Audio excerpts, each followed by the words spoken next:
Bonsoir à tous, bienvenue dans votre émission, votre projet pour la Réunion.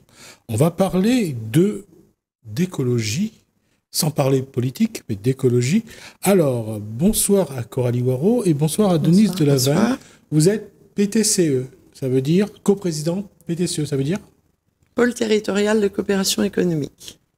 Et quel est l'objectif de cette structure? C'est une structure qui va rassembler tous les acteurs autour de l'étang pour essayer d'avancer vers un tourisme durable, parce qu'on est sur une réserve naturelle qui a un énorme enjeu de protection environnementale, mais que tout autour, on a 5 ou 6 quartiers prioritaires de la ville qui ont besoin d'être développés, et on pense que les deux peuvent faire quelque chose ensemble.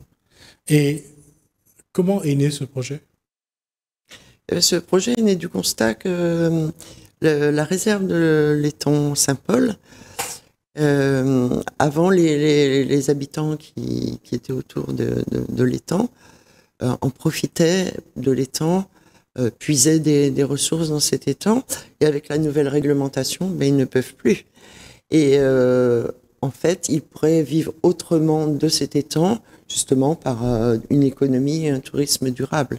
Donc c'est pour réorienter vers ce côté-là. Alors, quand on parle de tourisme durable, déjà, le site.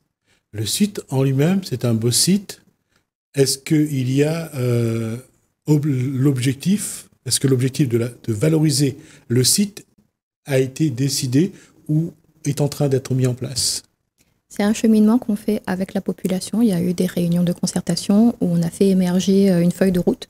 Et dans cette feuille de route, il y a eu énormément de besoins qui ont été identifiés. Donc des besoins de mobilité douce pour accompagner, justement parce qu'il y a déjà des nuisances de voitures au niveau de moulins à eau ou des endroits où il y a trop de musique trop forte, où les riverains souffrent de cette affluence.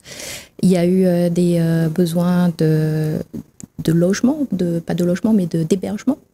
Pour le moment, c'est quasiment inexistant. De restauration, on a très peu de personnes qui ont ouvert des restaurants, alors que il y a un savoir-faire, il y a des particularités sur le tour de l'étang au niveau de la vie, de la relation à cet environnement, que ce soit les produits qu'on a là-bas, la mangue, le tamarin, etc., ou que ce soit ce lieu magique où il y a de l'eau omniprésente. Ce qui est un peu paradoxal, parce qu'à côté, lorsqu'on prend la route du front de mer, il y a des endroits où il y a la tisane, il y a des choses qui se font, mais ce n'est pas en lien avec l'étang. Le tour de l'étang concerne aussi bien l'arrière, le côté très sauvage, que toute la ville de Saint-Paul. C'est-à-dire que le périmètre qui définit notre action part du Cap Laocé jusqu'à l'ex-antenne Oméga. Donc c'est vraiment un champ très large, et ça nous permet justement d'avoir un peu un équilibre entre des acteurs économiques déjà installés en ville et des personnes qui ont besoin de se développer à l'arrière. Dans ces acteurs, on ne distingue pas que les acteurs économiques, on a aussi des associations, on a des agriculteurs, on a la population, les habitants. Alors, nous avons parlé tout à l'heure des riverains. Avant, la génération qui était là avait sa petite golette pour aller à la pêche, et on voyait les gens assis sur le pont et en train de pêcher. Il y avait une culture, une éducation de cette génération-là. La nouvelle génération n'a pas la même façon de voir les choses. Ça veut dire qu'il faut aussi amener une partie de la population à s'intéresser à cet étang-là. Ce travail-là va être peut-être un peu plus complexe, non? Il est complexe parce qu'il y a des réglementations qui maintenant contraignent la pêche, puisque c'est une réserve naturelle. Alors on peut toujours pêcher, mais il faut avoir un permis, et c'est autorisé que la journée. Autrefois, il y avait des traditions de pêche de nuit qui maintenant sont prohibées. On pêchait de l'anguille, on pêchait des écrevisses, on pêchait énormément de choses que maintenant on n'a plus le droit de prélever. Donc c'est ça qui fait qu'il y a un équilibre peut-être à retrouver, des discussions à avoir avec...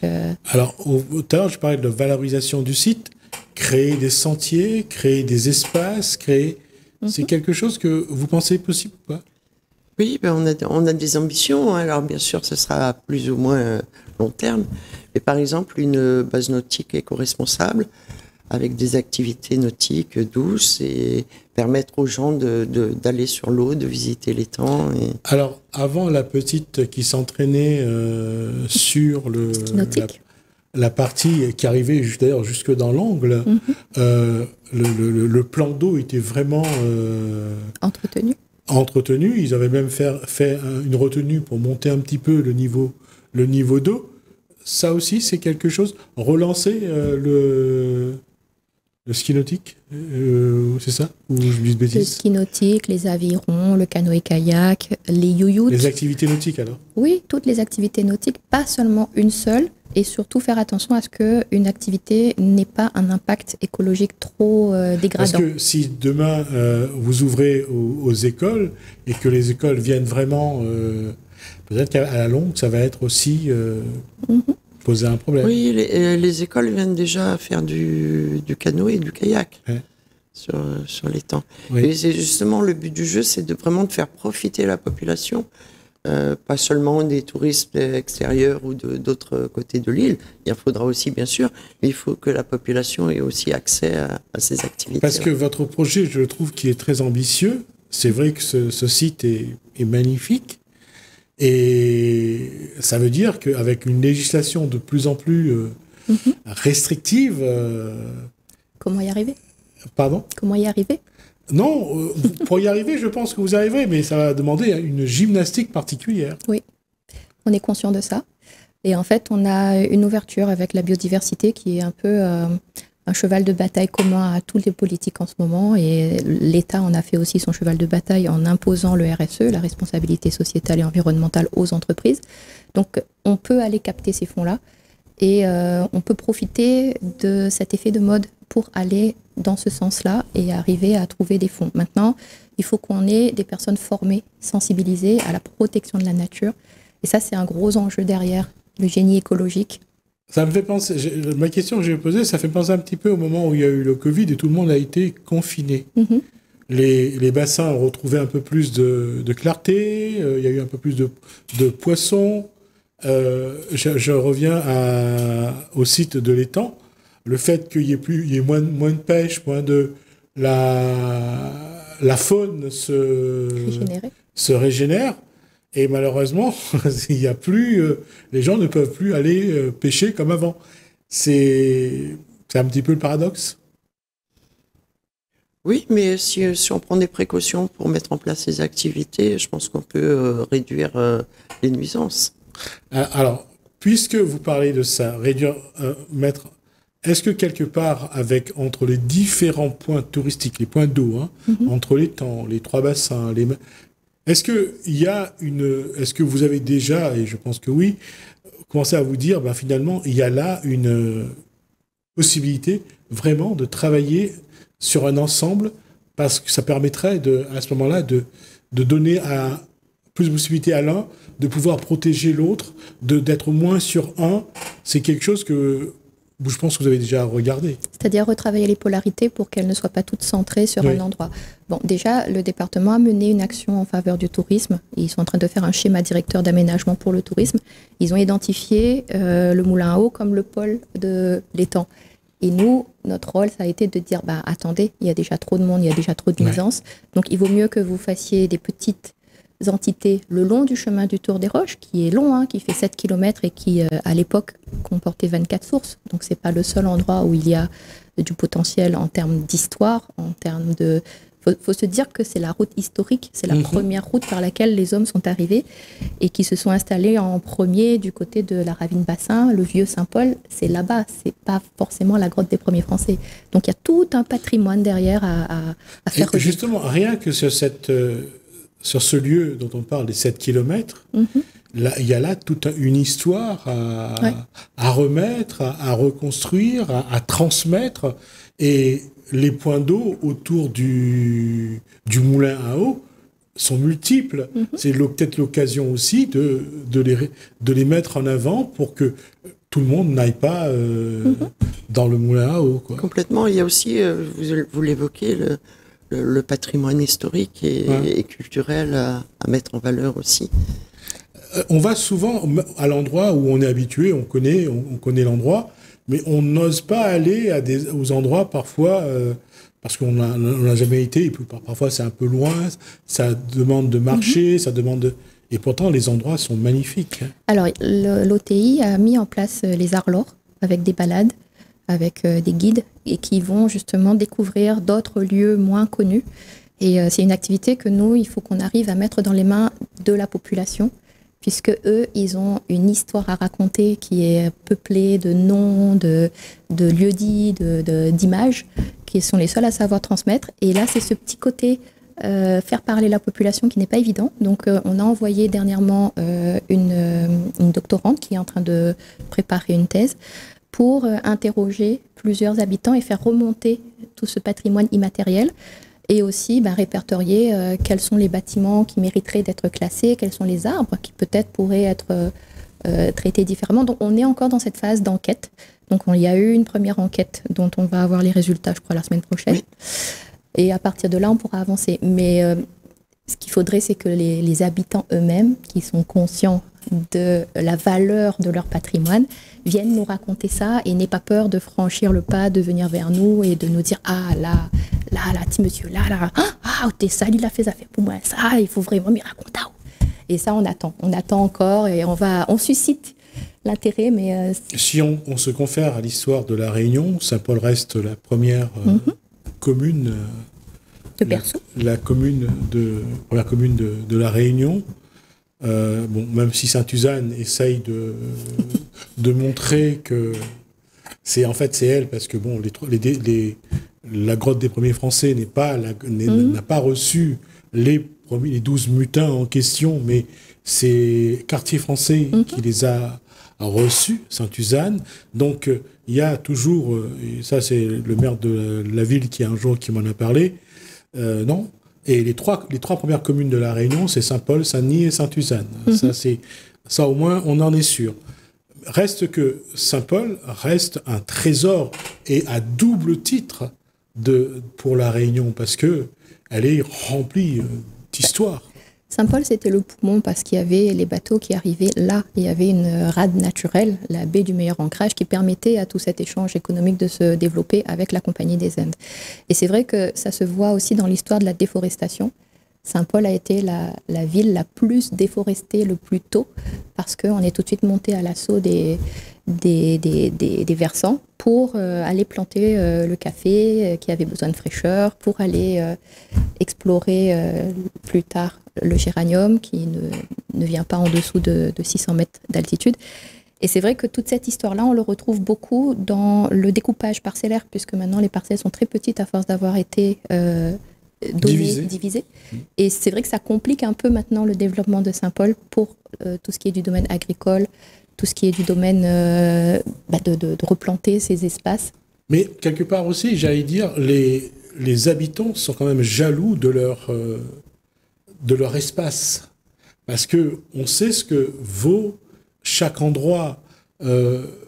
Quand on regarde et je ne vais pas me tromper, c'est bien le comte de Lille qui a parlé du Bernica. Quand on regarde ce que les uns ou les autres a pu apporter dans l'histoire de Saint-Paul, le premier député élu à La Réunion, c'est un maire de Saint-Paul en 1791, même s'il n'a pas siégé. Il a été élu en octobre et je crois qu'il a démissionné en novembre. C'est son assistant, c'est son suppléant qui est parti à Paris siéger, mais il est arrivé en retard. Il n'a pas siégé, c'était en 1791. Donc, il y a vraiment, Saint-Paul a vraiment cette dimension historique et on le voit aujourd'hui encore, ça n'a pas changé. Saint-Paul reste Saint-Paul. Temps rouge, Bernica. On a de la chance sur Saint-Paul, c'est qu'elle a été nommée ville d'art et d'histoire et que l'agrément vient d'être renouvelé là pour combien de temps Pour 10 ans, 10 ans. Crois, ouais. Et on travaille beaucoup en partenariat avec ce service parce que justement, à chaque fois qu'on va dans un nouveau lieu et qu'on découvre un bâtiment un petit peu anciens, des pavements un peu différents, on se questionne sur est-ce qu'il ne faut pas le protéger, le classer ou au moins le faire connaître. Parce qu'il y a des ruines de partout.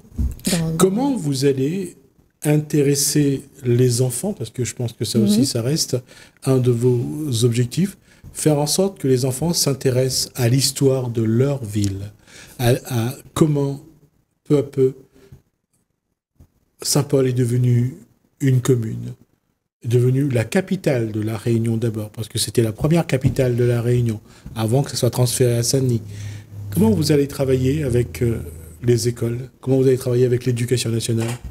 Alors déjà avec les écoles, au niveau pas de l'histoire mais de l'environnement, il y a des aires terrestres éducatives, justement qui forment les enfants à apprendre à connaître leur environnement, à le respecter, etc.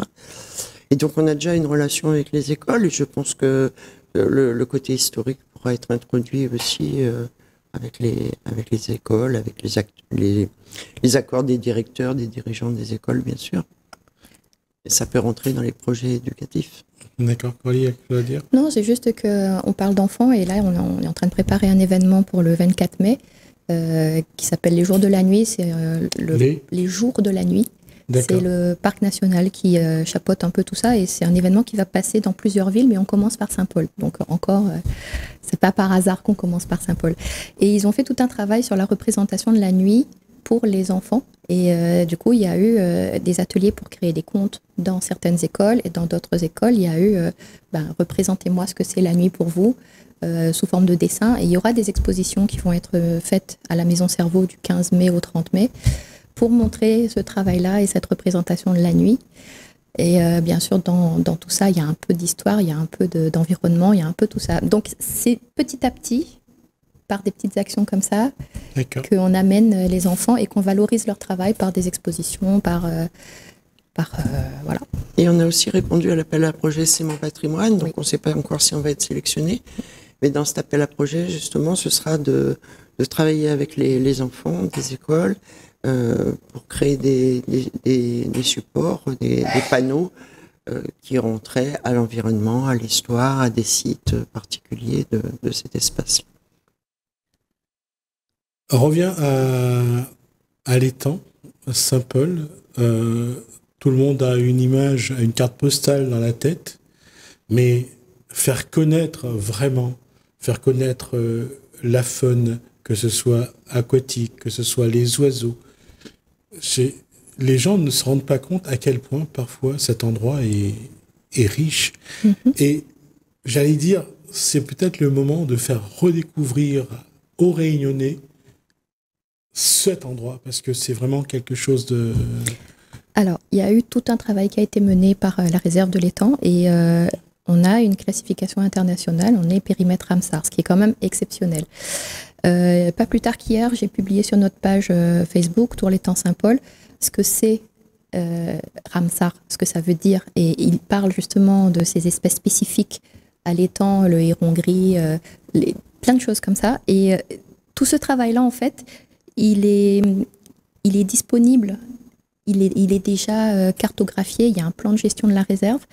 Et c'est à nous, les associations maintenant, de travailler en partenariat avec la réserve pour entrer dans les axes de développement qu'ils ont prédéfinis pour aller vers les écoles, parce que tout ça, c'est déjà très bien répertorié.